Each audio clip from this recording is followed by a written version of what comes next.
Hey everyone, welcome to QuickSummary. Today we're diving into the fascinating world of The Laws of Human Nature by Robert Greene. Published in 2018, this book takes a deep dive into the psychological factors that shape our behavior and relationships.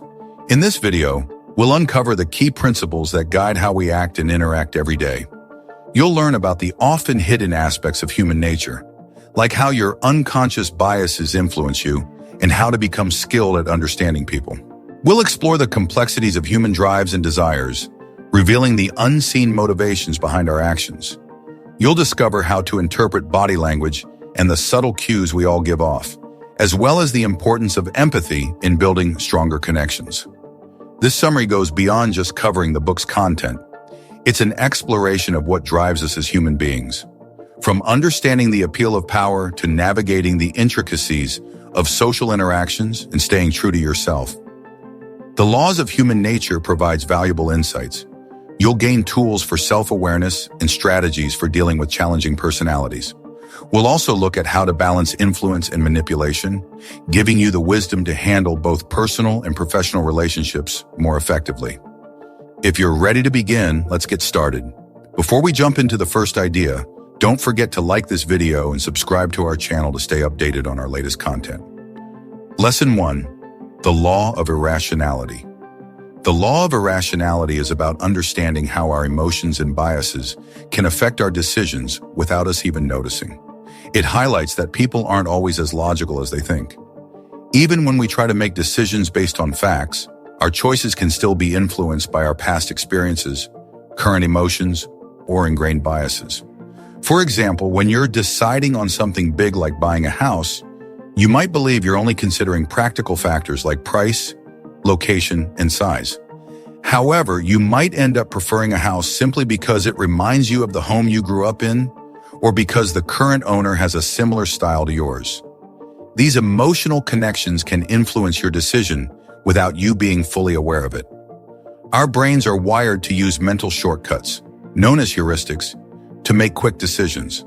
These shortcuts have helped humans survive by allowing us to process information rapidly. However, in today's complex world, these shortcuts can sometimes lead us to make poor decisions. For instance, if someone speaks confidently, we might be more likely to trust what they say, even if their information is incorrect. Knowing about the law of irrationality doesn't mean we're doomed to always make irrational decisions. Instead, it encourages us to be more mindful of our thought processes. By taking a moment to question why we feel a certain way or why we prefer one option over another, we can better control these irrational tendencies and make smarter, more informed decisions. Lesson 2. The Law of Narcissism. The law of narcissism suggests that everyone has some level of self-centeredness. This doesn't mean that everyone is a full-blown narcissist, but rather that we all have a natural tendency to focus on ourselves, seek admiration, and view things primarily from our own perspective. Having some level of narcissism isn't always bad. A healthy amount of self-esteem is important for feeling confident and driven. However, problems arise when this self-focus becomes too extreme. When people are overly focused on their own needs and desires, they may start ignoring the feelings and viewpoints of others. This can show up in different ways, like constantly needing praise, being overly sensitive to criticism, or feeling overly entitled. It's also important to recognize narcissism in others. Whether in relationships, at work, or in social situations, you may encounter people who display strong narcissistic traits. They might dominate conversations by making everything about themselves or manipulate situations to their advantage. Being able to spot these behaviors can help you handle interactions with them more effectively. The key benefit of understanding this law is improving self-awareness. By reflecting on our actions, we can notice when our own narcissistic tendencies are getting out of hand and work to keep them in check. This involves practicing empathy, truly listening to others, and considering their perspectives and needs. Doing so helps us build stronger, more authentic relationships and grow into more balanced individuals. Lesson 3. The Law of Role-Playing. The law of role-playing suggests that people often take on different roles in their lives, sometimes without even realizing it. These roles are shaped by what society expects from us, our past experiences, or the need to fit into certain groups or situations. For example, someone might act very serious and professional at work, but be playful and affectionate at home with their family. Or they might behave differently when they're with close friends compared to how they act around strangers. These are examples of how we adapt our behavior based on where we are or who we're with. Over time, these roles can become so familiar that a person might lose touch with who they really are. They might push aside parts of their true self to fit into a role they feel they need to play. For instance, someone with a creative passion might hide it because they've always been told to be practical or serious. But roles aren't always a bad thing. Sometimes they can give us a sense of purpose. For example, taking on a leadership role can help someone feel confident in making decisions and guiding others. Understanding the roles we play has two main benefits. First, it helps us become more self-aware. By recognizing when we're taking on a role, we can decide if it's helping us or if it's holding us back from being our true selves. Second, it helps us better understand others.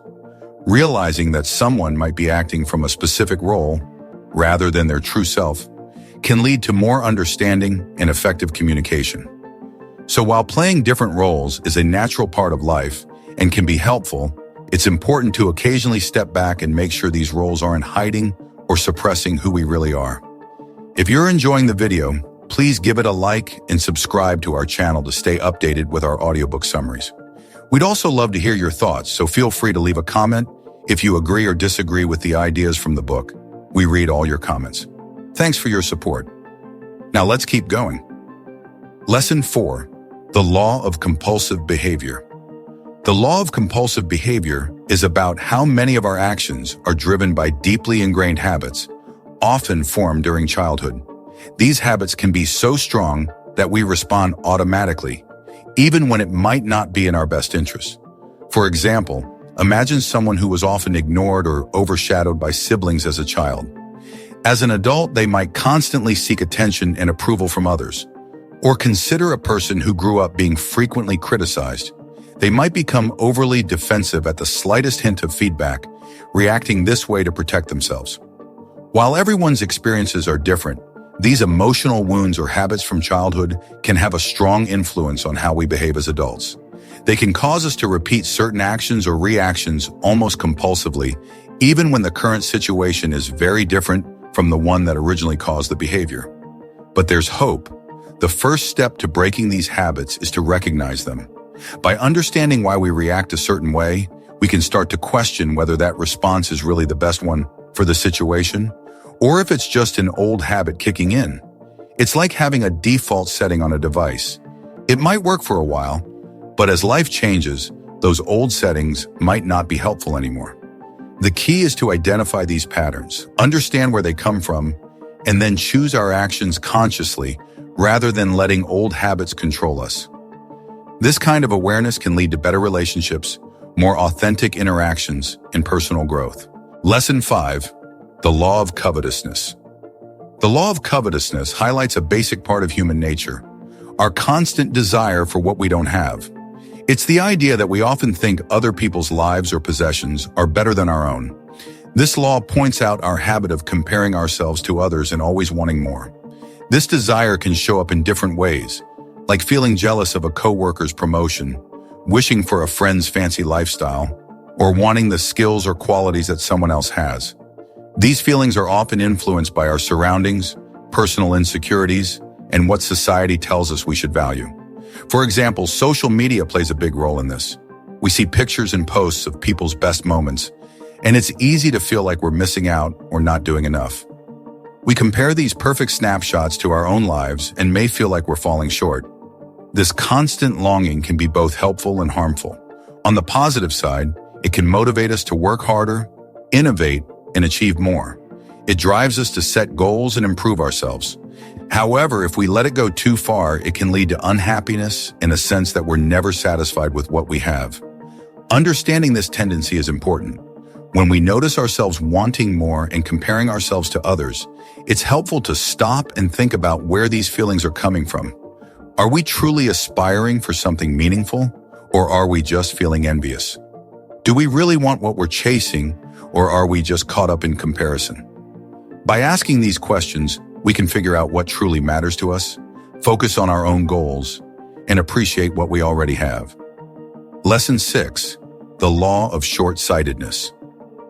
The law of short-sightedness explains our natural tendency to focus on the present moment, often ignoring the long-term consequences of our actions. This happens because our brains are wired to prioritize immediate rewards or threats over future outcomes. For example, someone might choose to eat a sugary snack even though they know it could harm their health in the long run. Or a business might chase quick profits without thinking about how it could affect their long-term success. The desire for instant gratification or the pressure to deal with immediate problems can make it hard to consider the bigger picture. Our environment makes this short-sightedness even worse. In today's fast-paced world, everything seems to demand quick reactions and immediate results. With constant notifications, real-time updates, and the 24/7 news cycle, it's easy to get caught up in the here and now, making it difficult to think about the future.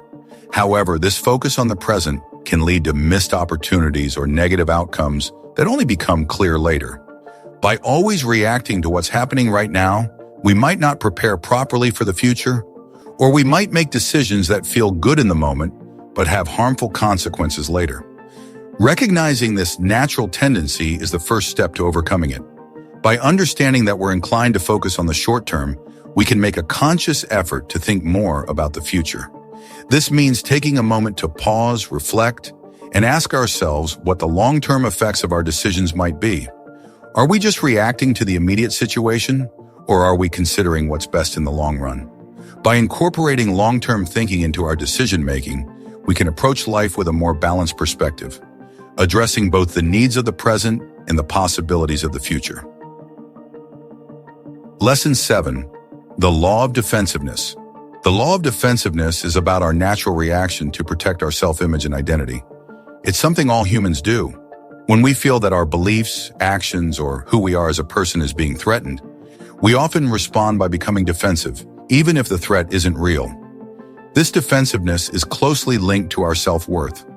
For example, when we receive criticism at work, hear a comment from a friend, or have a realization that challenges how we see ourselves, our instinct is to put up barriers.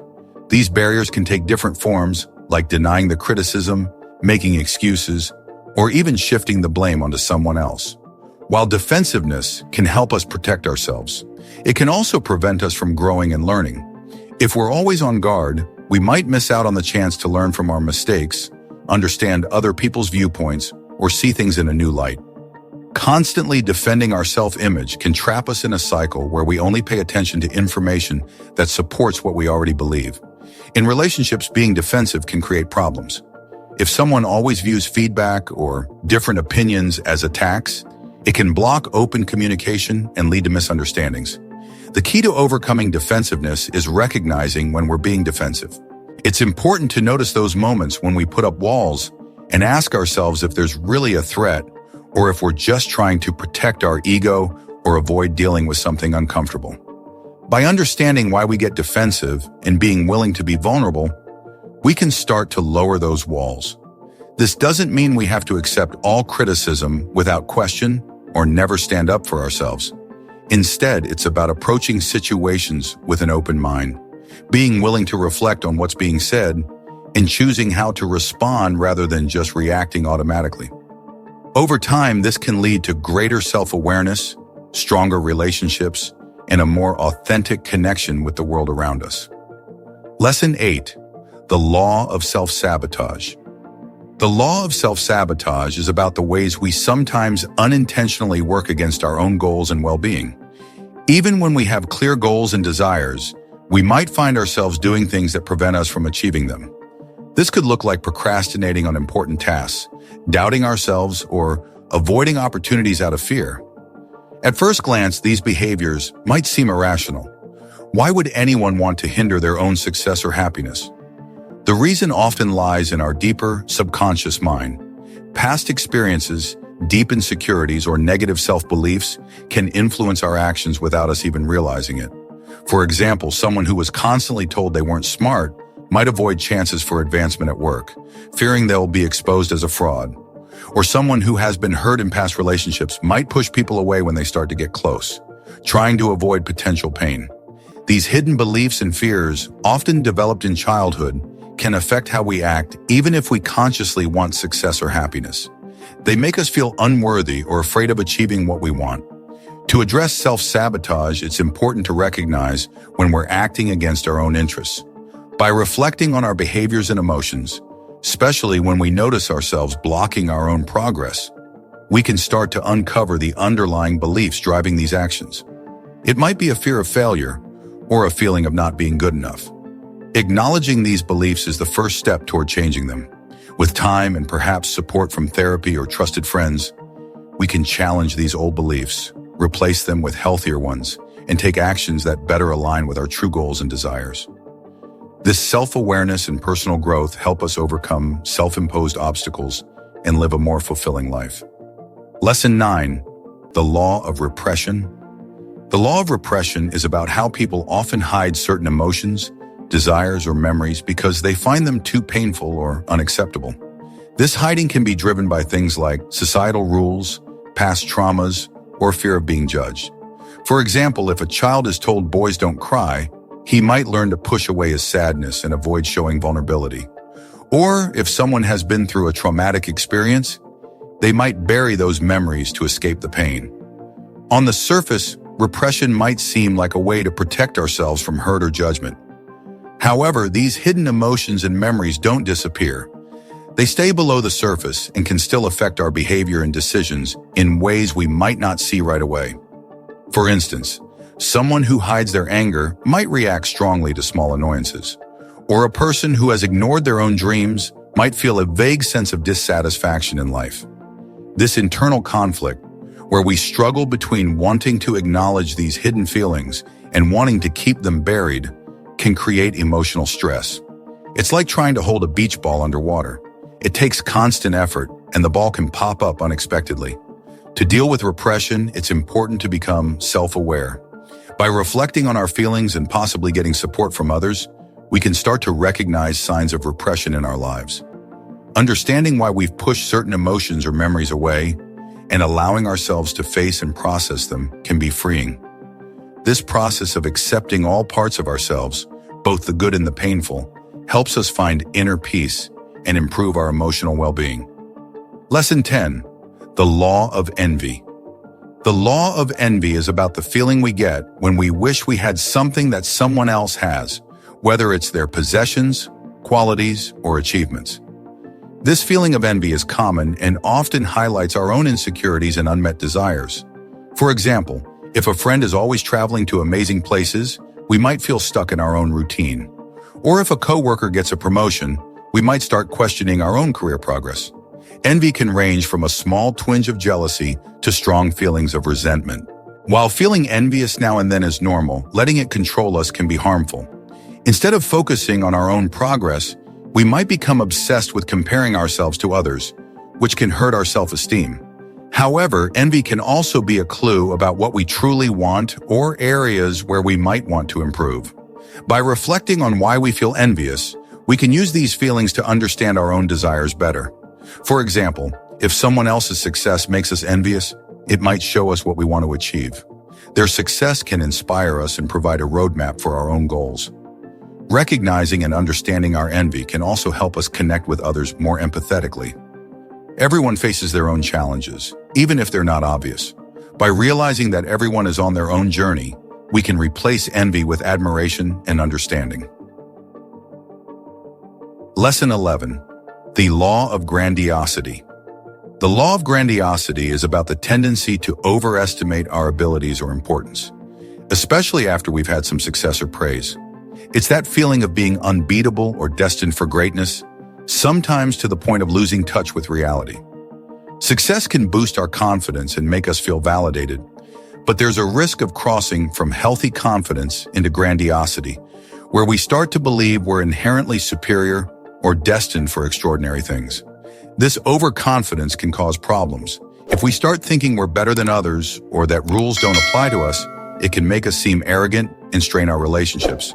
It can also make us blind to our own mistakes or areas where we need improvement. When things go wrong, the fall can be much harder if we're convinced of our own greatness, leading us to either struggle with accepting failure or blame others instead of looking at our own shortcomings. Often grandiosity comes from deeper insecurities. Overestimating ourselves can be a way to cover up feelings of inadequacy or past failures. By being aware of this, we can stay grounded. It's important to celebrate achievements and be confident, but we should also be open to feedback, stay connected with others, and keep our ego in check. This balance helps us grow, learn, and maintain real relationships. Lesson 12. The law of gender rigidity. The law of gender rigidity is about how society often restricts people by enforcing strict gender roles, limiting how we express ourselves and understand who we are. From a young age, we're taught that there are specific behaviors and interests suitable for our gender. For example, boys might be expected to be tough and hide their emotions, while girls might be encouraged to be caring and pursue more traditionally feminine roles. These expectations can create inner conflicts. If someone's natural interests or feelings don't fit these gender norms, they might feel pressured to hide or change them. For instance, a boy who likes dancing might stop because he fears being judged, or a girl who loves working with machines might feel she should give it up. This goes beyond just hobbies. It affects how we express emotions and relate to others. Men might feel they shouldn't show vulnerability, and women might feel they need to always be supportive, even at their own expense. Rigid gender roles limit our ability to experience and express the full range of human traits and potential. Everyone has a mix of qualities considered masculine and feminine. By sticking only to what's expected for our gender, we miss out on fully experiencing who we are. Understanding these gender constraints helps us see that these roles are social constructs, not inherent truths. It's perfectly fine for everyone to embrace both nurturing and assertive traits. Moving beyond these strict roles allows us to be more authentic and leads to a richer, more fulfilling life. Lesson 13. The law of aimlessness. The law of aimlessness is about the feeling of wandering through life without a clear goal or sense of direction. It's like sailing on the ocean without a map or compass. Without knowing where you're headed, the journey can feel confusing and frustrating. Similarly, if we don't have clear goals or passions to guide us, we can feel lost and dissatisfied. This lack of direction can come from various sources. Sometimes we end up in jobs or relationships because they're what others expect of us, not what we really want. Or we might be so focused on meeting others' needs that we ignore our own dreams. Internal factors like fear of failure or self-doubt can also keep us from pursuing what we're passionate about, leading us to stick with familiar but unfulfilling paths. When we feel aimless, it might show up as boredom, a sense that there's more to life, or jealousy when we see others following their passions. We might also regret missed opportunities. Recognizing this feeling of aimlessness is the first step towards finding purpose. It's an opportunity to reflect on what truly excites us and gives our life meaning. This could mean revisiting old dreams, exploring new interests, or getting advice from others to gain clarity. Having a clear sense of purpose doesn't mean having everything figured out. It's about having something to strive for, a guiding star. When our actions align with this inner direction, challenges and setbacks become easier to handle because they are seen as part of the journey. Moving away from aimlessness means making choices that align with our true values and desires, bringing more fulfillment and direction to our lives. Lesson 14. The law of conformity. The law of conformity is about how strongly we feel the need to fit in with others or follow societal norms, sometimes at the expense of our own individuality or beliefs. This drive to belong and be accepted can make us go along with what everyone else is doing, even if it goes against what we really want or believe. From a young age, being part of a group has been essential for survival and safety. This natural desire to belong has grown into a tendency to adapt our behaviors and beliefs to match what's popular or expected. For example, we might dress a certain way, use trendy language, or follow popular activities to fit in. But this goes deeper than just appearances. It can affect our core beliefs and values. Conforming can provide a sense of safety and acceptance, but it often comes at a cost. We might hide our true feelings or opinions to avoid conflict, or follow paths that aren't truly right for us just because they're popular or expected. Over time, constantly suppressing our true selves can lead to feelings of emptiness, regret, or confusion about who we really are. The pressure to conform is strong, It's not just about wanting to be liked, it's also about the fear of being isolated or seen as different. This pressure can make it difficult to speak up or take a different path, even when we know it might be better for us. Lesson 14. The Law of Conformity. The law of conformity is about how strongly we want to fit in with others or follow societal rules, even if it means going against what we truly believe or want. This desire to belong is deeply ingrained in us because, historically, being part of a group has been essential for safety and cooperation. Conformity can show up in many ways. On the surface, it might involve wearing certain clothes, using popular phrases, or doing trendy things. But it also affects deeper aspects of our lives, like our beliefs and values. We might change our views or actions to match what others expect or what seems popular, even if it doesn't align with what we really want. While fitting in can provide a sense of security, it can also make us hide our true feelings or follow paths that don't truly suit us. Over time, this can lead to feelings of emptiness or confusion about who we are. The pressure to conform can be strong, driven by the fear of being left out or judged. Understanding how conformity influences us can be a chance to reflect on our choices. We can ask ourselves if we're making decisions based on our true interests or just trying to fit in. It's important to find a balance. Sometimes it's beneficial to align with a group for common goals, while other times it's crucial to stay true to ourselves. Finding this balance helps us live a more authentic and fulfilling life, blending both community and personal values. Lesson 15. The Law of Fickleness. The law of fickleness explores how people's emotions, opinions, and loyalties can change quickly and unpredictably.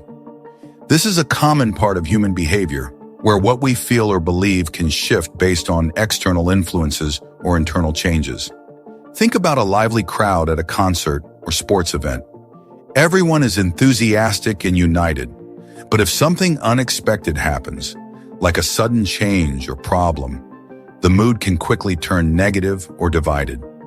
This ability to change isn't just something that happens in groups. It's also true for individuals. For instance, someone might feel deeply in love one moment, but after a disagreement, their feelings could cool off.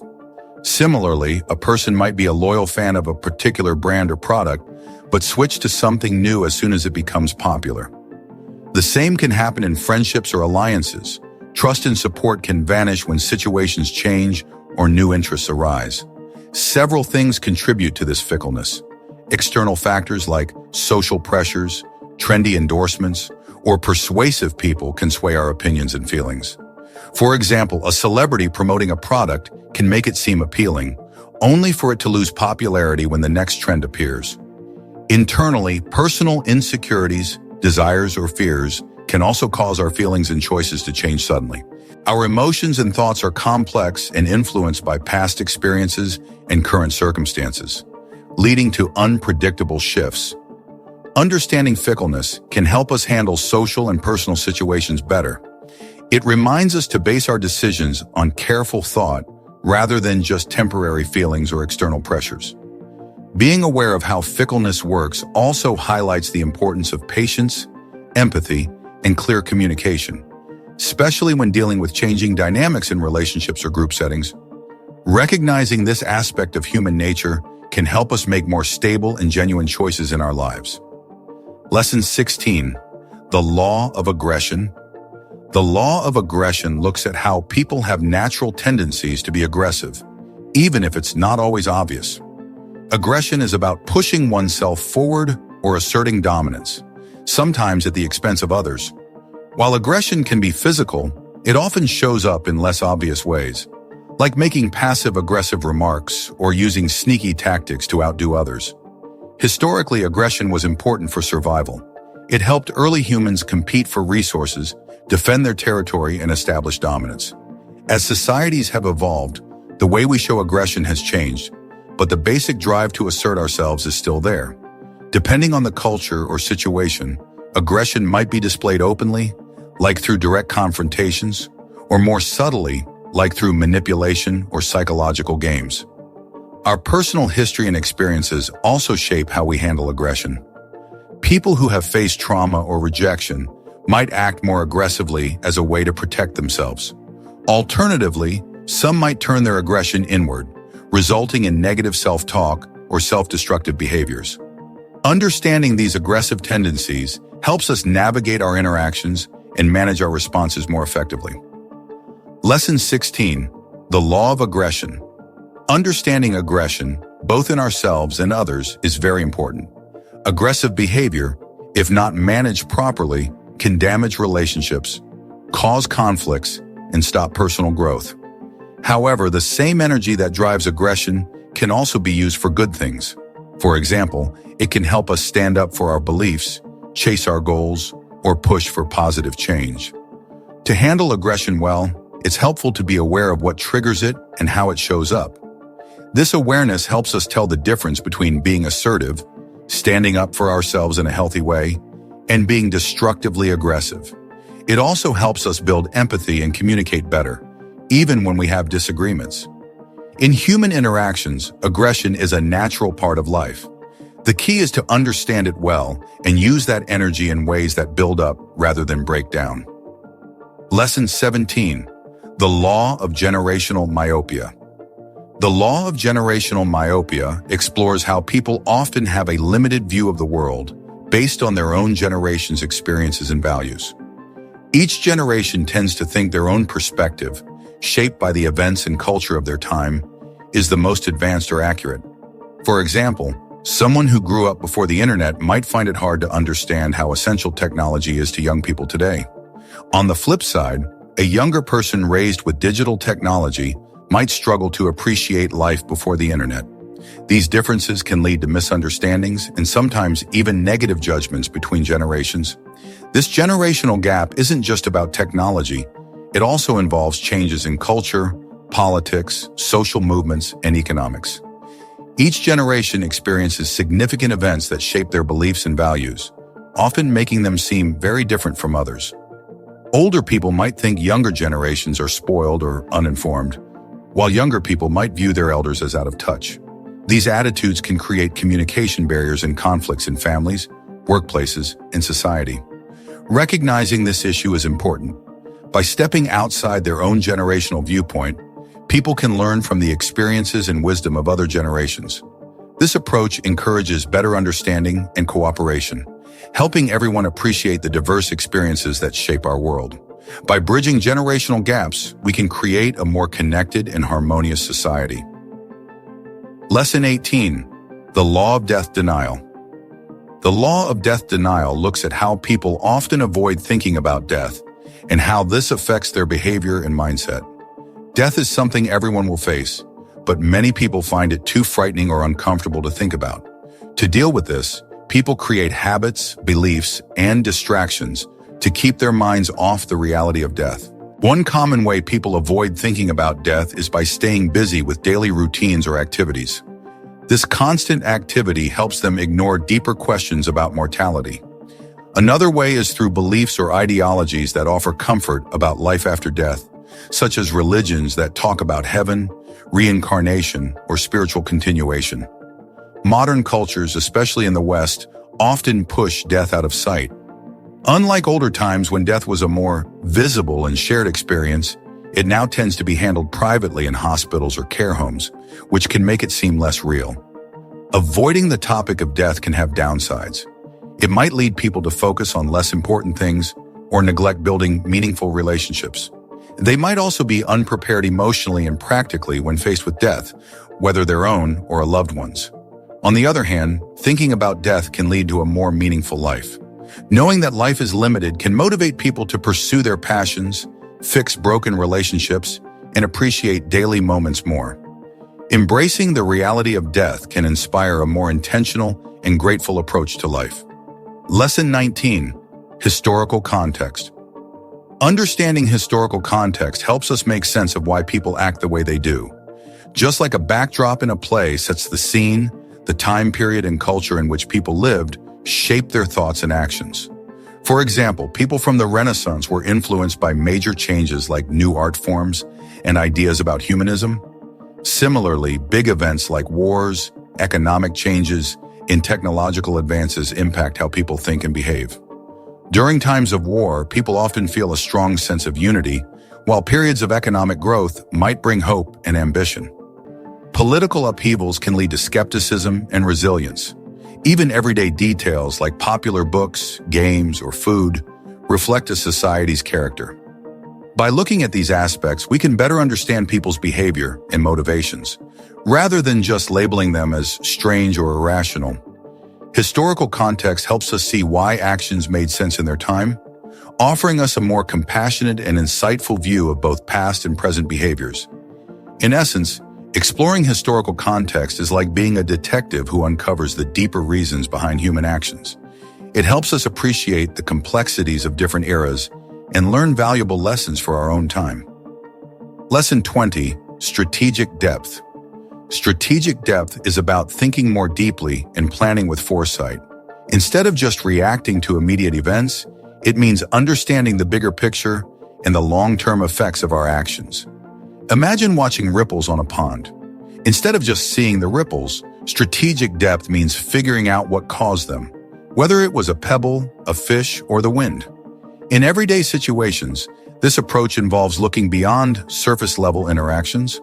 For example, if a colleague disagrees with a proposal, instead of just seeing it as a simple objection, think about their underlying reasons. Are they concerned about the proposal's details, or do they have other motives? Strategic depth also means planning for different possible outcomes, not just the most obvious one. It's like playing chess, where you anticipate several moves ahead and consider how your opponent might react. Your decisions can have wider effects, much like ripples spreading across a pond, so understanding these potential impacts helps you make better choices. Additionally, this approach encourages patience. Instead of rushing to respond, take time to reflect on the broader implications. In relationships, it means understanding people's deeper feelings and motivations, not just their immediate actions or words. Overall, strategic depth is a mindset that involves thinking more deeply, planning ahead, and considering the wider context in every situation. This way of thinking helps you handle complex situations and interactions more effectively. Lesson 21. Emotional intelligence. Emotional intelligence is like a special skill for understanding and handling emotions. It involves being aware of your own feelings and those of people around you. Instead of focusing on facts or solving problems, emotional intelligence is about grasping how emotions affect behavior and interactions.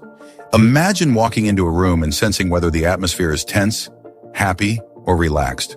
Someone with high emotional intelligence would notice these feelings and know how to react appropriately. This skill includes recognizing your own emotions, whether you're anxious, happy, or upset, and understanding why you feel that way. It also means managing these emotions so they don't negatively impact your actions. Emotional intelligence isn't just about being aware of your own feelings. It also involves empathy, or the ability to understand and share the feelings of others. This helps you see things from their perspective. Being emotionally intelligent improves communication because you can pick up on subtle nonverbal cues, like changes in facial expressions or body language. These cues often reveal more about someone's feelings than their words. It also helps in resolving conflicts. Since many disagreements are driven by emotions, understanding these feelings can make it easier to find common ground and solve problems. Additionally, emotional intelligence builds stronger relationships because it fosters trust and connection by showing that you understand and care about others' emotions. While traditional intelligence focuses on knowledge and problem solving, emotional intelligence is about connecting with people and understanding the complex emotions that influence our interactions. Lesson 22. Authenticity. Authenticity means being real and true to yourself. It's like being a breath of fresh air in a world where many people wear masks or pretend to be something they're not. When someone is authentic, they're not putting on a show or saying what others want to hear. Instead, they stick to their own beliefs, values, and feelings and express themselves honestly. Being authentic doesn't mean being rude. It means being honest with yourself and others. It involves accepting your own flaws, embracing your unique traits, and being comfortable with who you are. Authenticity is attractive because it builds trust. When someone is genuine, it's easier to believe in what they say and trust their intentions. It also helps form deeper connections with others. When you show your true self, it encourages others to do the same, leading to more meaningful relationships. In short, authenticity is about finding your own voice and having the bravery to let it be heard, regardless of outside pressures or expectations. Lesson 23. Shadow Self. The shadow self refers to the parts of our personality that we don't always see or acknowledge. Imagine it as the behind-the-scenes area of our mind where feelings, desires, and fears we try to hide or deny are kept. These hidden parts often develop because we are taught from a young age to follow societal norms and suppress behaviors or traits that don't fit those norms. Over time, these repressed aspects gather in the shadows of our mind, creating a hidden version of ourselves. This shadow self isn't necessarily bad, it's just out of sight. It might include creative ideas we were told were unrealistic or feelings like anger that we've been taught to ignore. When we avoid dealing with these hidden parts, they can unexpectedly affect us, especially under stress, causing reactions that don't seem like our usual selves. Recognizing and understanding our shadow self can be very revealing. It helps us better understand why we react or feel certain ways. By accepting and integrating these hidden parts, we can achieve a more balanced self-awareness. This process of embracing our shadow self can lead to personal growth and a more genuine way of living. Lesson 24. Reading people. Reading people involves noticing the small, often unconscious signals that people give off. It's like picking up on a hidden message that goes beyond what they say. By paying attention to body language, tone of voice, facial expressions, and other nonverbal signals, you can learn a lot about a person's feelings, intentions, and thoughts. For example, if someone says they're excited about a project but their arms are crossed and they avoid eye contact, they might actually be feeling unsure or hesitant. This skill isn't about tricking or mistrusting people. It's about becoming more aware and understanding others better. When you can read these signals, you can communicate more clearly, avoid misunderstandings, and build stronger connections. To improve this skill, it's important to stay focused and not let distractions get in the way. With practice, reading people can become a natural and helpful way to navigate social interactions and understand human behavior. Lesson 25. Manipulation and influence. Manipulation and influence are ways of affecting how people think and act, but they differ in their intentions and methods. Influence is about guiding people's decisions and behaviors in a way that feels natural and positive. For example, someone might inspire you to make a healthy choice by sharing their own success story, which encourages you to do the same. Manipulation, on the other hand, involves trickery or deceit to control others for personal gain. It often has hidden motives and uses someone's weaknesses or desires against them. For instance, a manipulator might use flattery or pressure to get you to do something that benefits them, but might not be in your best interest. Both influence and manipulation rely on understanding human nature, but their goals and methods are different. Influence aims to guide people in a way that's beneficial and honest, while manipulation seeks to control or deceive. Being aware of these tactics helps you handle situations where you might be influenced or manipulated, and ensures that you use your understanding of people in a positive and ethical way. Lesson 26. Power dynamics. Power dynamics refer to the hidden ways that power and influence play a role in our interactions with others. This applies to personal relationships, work settings, and even in larger social structures. Essentially, power dynamics are about who holds the power and how it affects how people interact. Control is a key part of power dynamics. People with power, whether due to their job position, resources, or personal charm, can steer situations and make decisions that affect others. They often set the tone for how things are done and what the rules are. However, power isn't fixed. It changes depending on the situation and how people act. For instance, someone might be powerful in a meeting, but have no influence in a different setting. Sometimes just being seen as powerful can give someone a lot of influence, even if they don't have formal authority.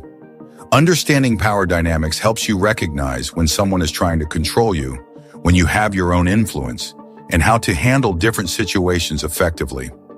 It's not about trying to manipulate others, but rather about being aware of these subtle influences so you can navigate interactions more skillfully and build better relationships. By being mindful of how power operates, you can engage more thoughtfully and ensure that power is used fairly and responsibly. Lesson 27, Empathy. Empathy is the ability to truly understand and share the feelings of another person. It's more than just feeling sorry for someone. It's about deeply connecting with their emotions. When we practice empathy, we imagine what it's like to be in another person's situation, feeling their joy or sadness as if it were our own. This connection helps us interact with others more meaningfully. It involves not just recognizing emotions, but also picking up on nonverbal signals, understanding motivations, and grasping unspoken worries or desires. Think of empathy as a way to tune into the deeper layers of human interactions, seeing beyond just words to understand what's really going on. In a world where many connections are shallow, empathy helps us form genuine relationships. By truly understanding others, we can respond more compassionately, build trust, and work together more effectively. Empathy is not only important in personal relationships, but also crucial in leadership and negotiations. It helps navigate complex situations with a deeper understanding and care for others. Lesson 28. Passive aggression. Passive aggression is a way of showing anger or frustration without being direct about it. Instead of confronting someone openly, a person might express their feelings in hidden or indirect ways. This can include delaying tasks, giving subtle insults, being moody, or intentionally not doing something well. The main idea behind passive aggression is avoiding direct conflict. This might be due to fear of confrontation, how someone was raised, or social norms that discourage open displays of anger. However, this indirect approach can be confusing and frustrating for others because it's hard to pinpoint or address. For example, someone might say they will do a task, but then complete it poorly or take a long time to show they're unhappy about it. People might use passive aggression because they want to avoid direct conflict, or they might feel it's a way to control or influence others without openly fighting. Dealing with passive aggression involves being observant and addressing the issue directly. Understanding why someone is behaving this way and talking openly about the problem can help resolve it. Instead of reacting with more aggression, responding with empathy and clear communication often leads to better results. Lesson 29. Authority and leadership. Authority and leadership are more than just having power or a high position. They involve understanding and influencing people effectively. True leaders don't just give orders, they inspire and guide others, making everyone feel valued and part of the team. Trust is central to good leadership. Leaders need to build trust through both their words and actions. Being consistent helps people believe that their leader has their best interests in mind, which makes them more willing to follow, even during challenging times. Empathy is also important. A good leader understands the feelings, fears, and goals of their team members. This helps in communicating better and making decisions that consider everyone's needs. Self-awareness is crucial for leaders. When leaders understand their own strengths, weaknesses, and biases, they can make fairer decisions and promote a culture of improvement. They are open about their mistakes and use them as learning experiences, setting a good example for others. Lastly, great leaders have a vision. They don't just manage the present, they look ahead, predict challenges, and guide their team towards a better future. They communicate this vision clearly and inspire passion and commitment in their team, helping everyone work together towards a common goal. Lesson 30. Social constructions. Social constructions are shared ideas and beliefs that shape how we see the world. They're not universal truths, but are created and agreed upon by people in a society. Think of them as invisible guidelines that affect how we behave, what we value, and how we relate to others. For example, money only has value because we all agree it does. It's just paper and coins. But our collective belief gives it worth, influencing many parts of our lives. Ideas about beauty, success, and morality also vary from one culture to another and change over time. These ideas affect how we view ourselves and others, and they influence fashion, job roles, and even family structures. These beliefs are often deeply rooted, passed down through generations, and reinforced by media, education, and social norms. While they can create structure and a sense of belonging, they can also limit us or cause problems. By recognizing these social constructions, we can better understand how they affect us and choose to challenge or change them if they are harmful or outdated. Lesson 31. Human drives and desires. Human drives and desires are the deep reasons behind why we do what we do. These motivations come from our biology and early experiences and influence how we behave, make decisions, and relate to others. One of our basic drives is survival, which goes beyond just staying alive. We also seek safety, belonging, and recognition. From birth, we look for connections, first with our caregivers and then with other people. This need for social bonds affects many of our choices. We also want autonomy and control over our lives. This drive pushes us to learn new things, set goals, and grow personally. It's why we take on challenges and celebrate our successes. Additionally, we have a natural curiosity that makes us seek out new experiences and explore unfamiliar places. However, not all drives are positive.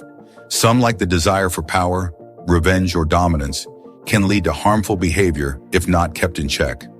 Understanding these drives can help us better understand ourselves and others and manage our interactions more effectively. Thanks for tuning in to this quick summary. Did you find this audiobook summary helpful? If you enjoyed this audiobook summary, please like, subscribe, and share with others to help us spread the knowledge.